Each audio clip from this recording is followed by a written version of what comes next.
संबोधन करना शुरू कर दिया। Oil and Gas Minister from overseas, CEOs and experts from the hydrocarbon sector, distinguished guests, ladies and gentlemen. Energy is a key driver of economic growth. Sustainable, stable, and reasonably priced energy is essential for the fruits of economic development to reach the bottom of the pyramid. Hydrocarbons will remain the most important source of energy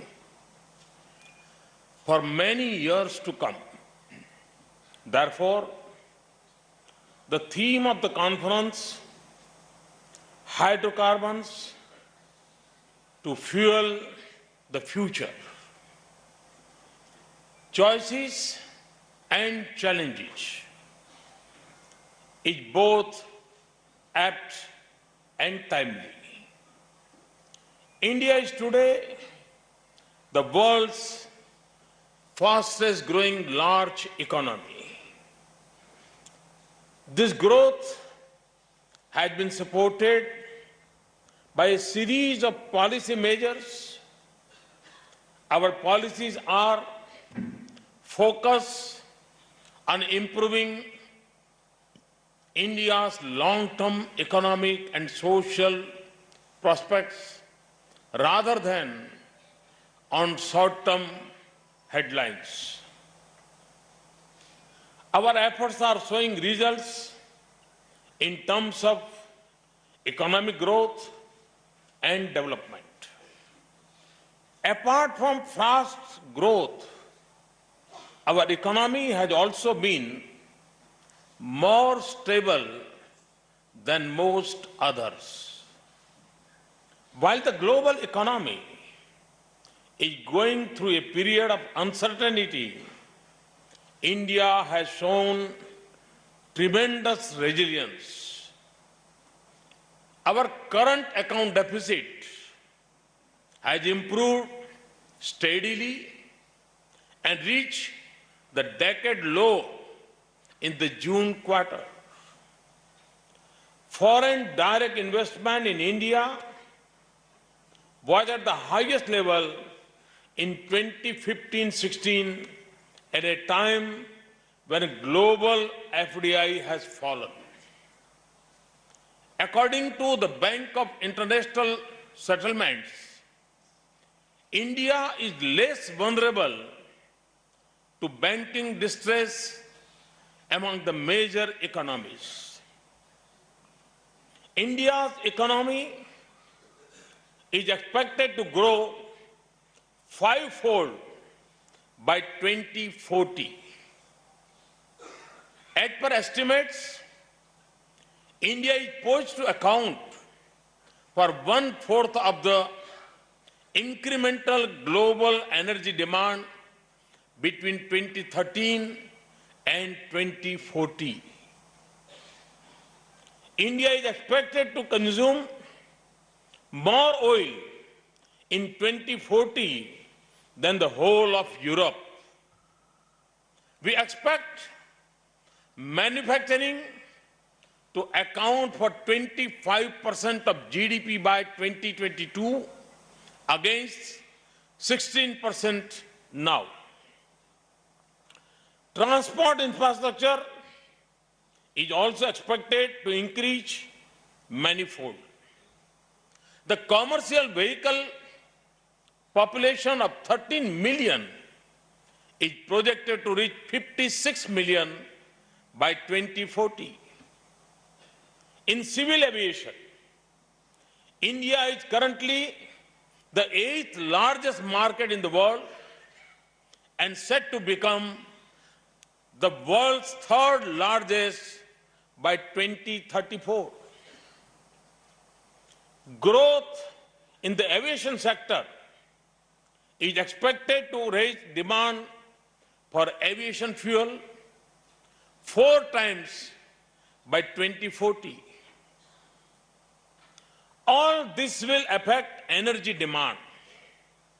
Friends, hydrocarbons will continue to play an important part in India's growth. The prospect of rapid growth places a large responsibility on India's energy sector. I am glad that so many participants from India and abroad have taken the time to come here. I'm sure all of us will benefit from the experience and expertise of each other.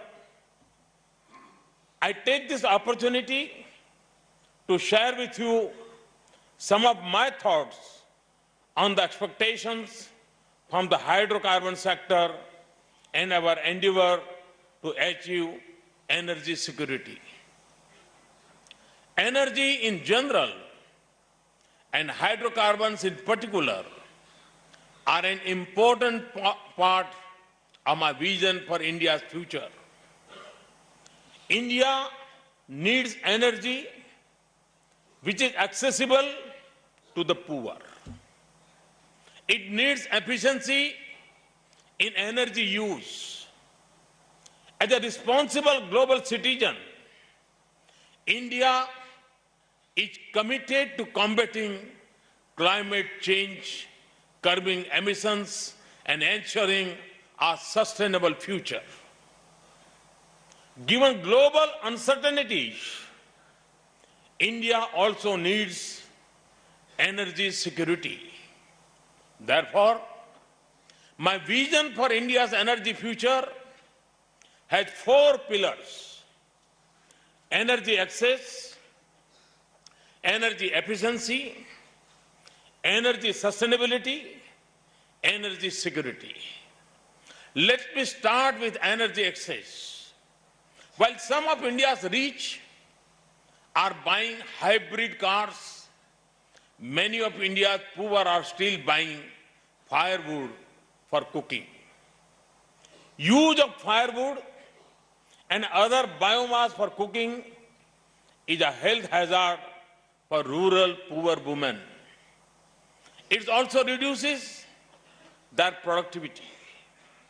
We have launched the Ujjwala program to provide 50 million families with access to cooking gas. In one stroke, this program improves health, increases productivity, and reduces harmful emissions. The government bears the one-time cost of the connection, but the consumer pays the full price for the gas. This program has already provided nearly 10 million new connections in just 7 months. The government also aims to extend piped natural gas to 10 million houses over the next 5 years. We are committed to expanding the national gas grid network from its current length of 15,000 kilometers pipeline to 30,000 kilometers. We are building a new gas pipeline to the least developed eastern region, which will become the catalyst for millions of new jobs. We are working to ensure that every village in India has access to electricity by March 2018. Let me turn to energy efficiency. India's commercial transport sector has become skewed. An increasing proportion of goods is transported by road. To increase energy efficiency, my government has given the highest ever priority to the railways. We have stepped up public capital investment in railways by more than 100% between 2014-15 and 2016-17. We are completing dedicated freight corridors. We are constructing a high-speed rail corridor between Mumbai and Ahmedabad, which will be more energy efficient than air travel. We have given a big trust to waterways, both inland and coastal. Our Sagarmala project will connect the whole of India's long coastline. We have also opened up new inland shipping routes on large rivers.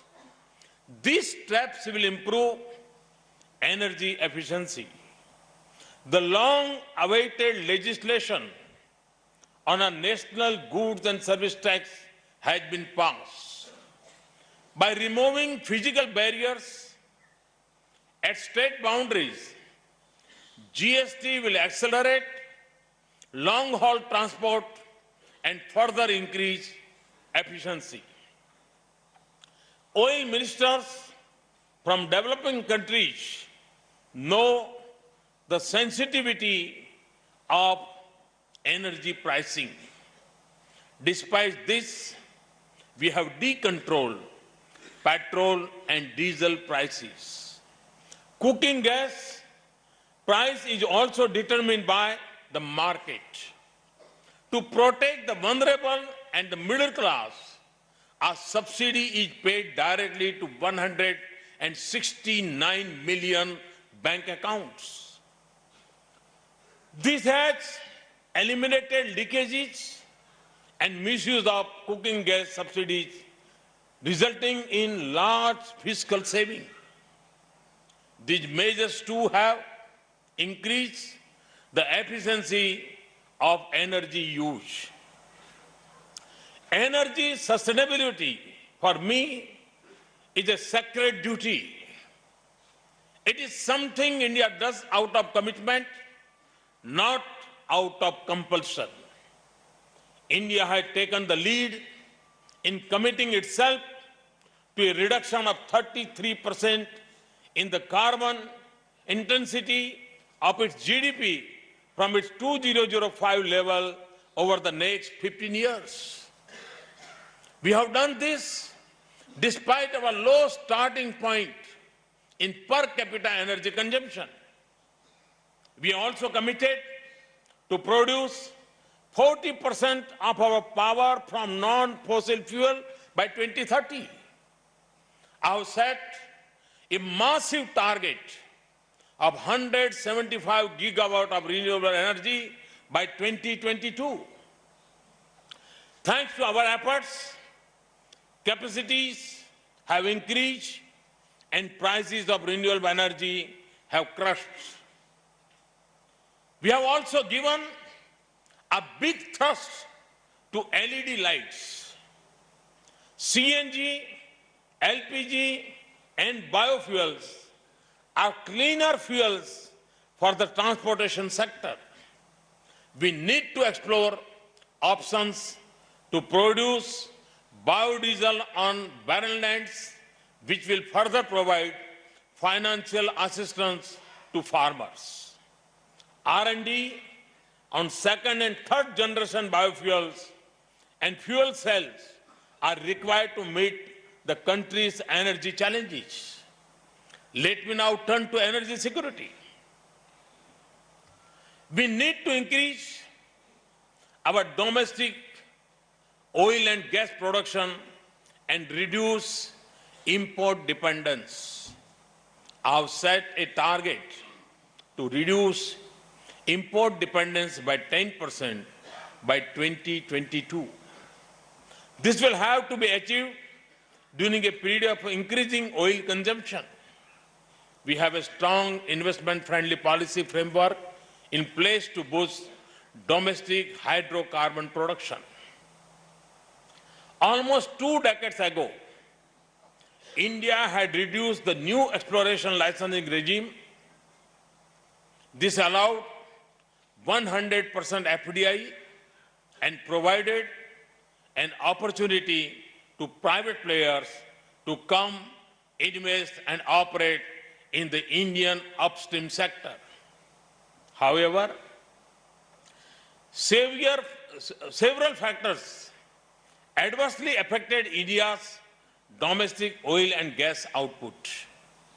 To make India a true investor-friendly destination, we have come up with a new hydrocarbon exploration and production policy.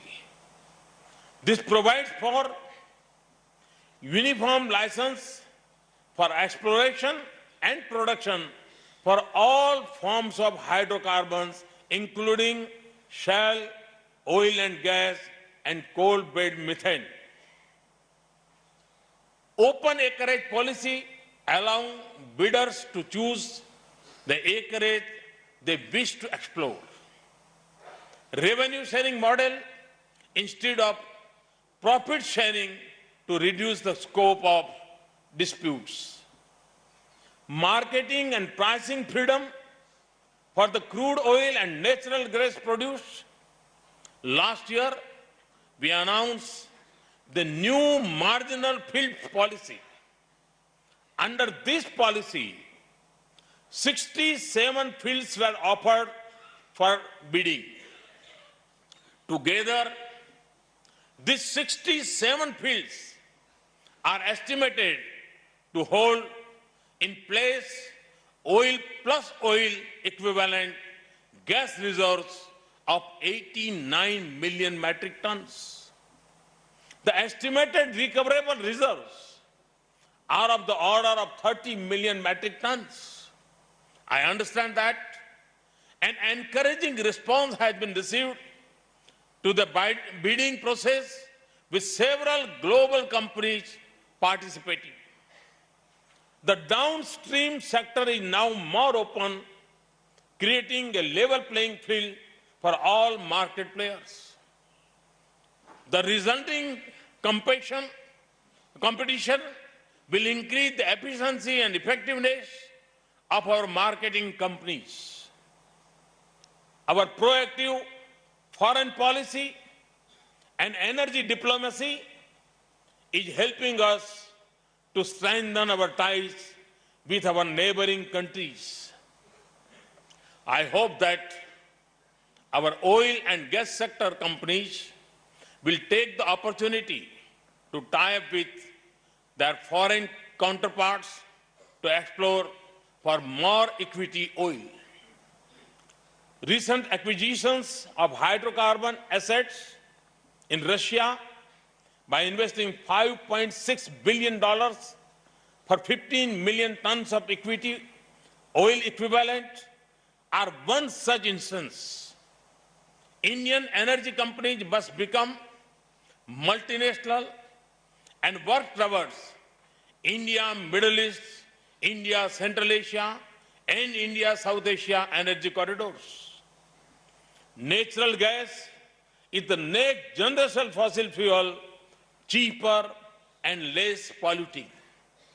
We have given priority to move towards a gas-based economy. Effort must be made to increase natural gas production while also creating import infrastructure to meet the growing domestic demand. Natural gas will also have an important balancing role to play as India's renewable energy production rises. To provide balance and peaking power, gas-based power will be critical.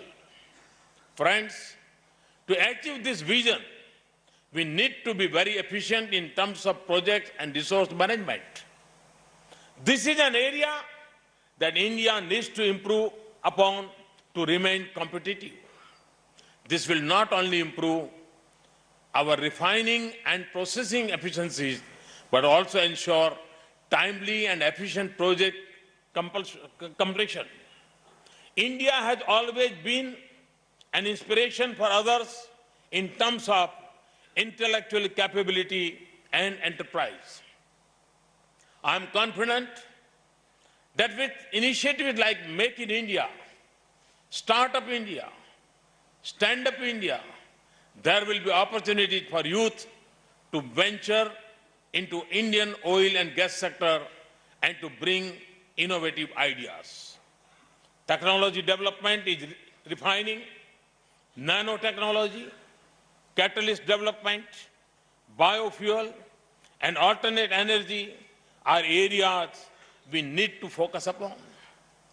The successful development of INMAX technology by Indian Oil is an example of innovative thinking which is now on the commercial application stage. My message to global hydrocarbon companies is, we invite you to come and make in India. Our constant efforts have improved India's ranking in ease of doing business. Let me assure you that our commitment is strong and our motto is to replace red tape with red carpet. Friends, on one hand, to meet the increasing demand, we need affordable and reliable source of energy.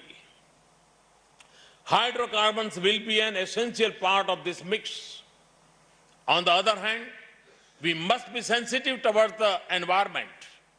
I'm sure this August gathering will come up with innovative ideas in which hydrocarbons will continue to fuel the future in a more efficient and sustainable way. I assure you of full possible support from the government. I thank you for being here and becoming a part of the transformation of the energy sector in India. Thank you. Thank you very much. Thank you so very much to the Honourable Prime Minister. Thank you, Prime Minister, for sharing your thoughts and considerations which we have towards making energy available to all, your strategic and meticulous planning and approach towards ensuring energy efficiency, your very determined commitment towards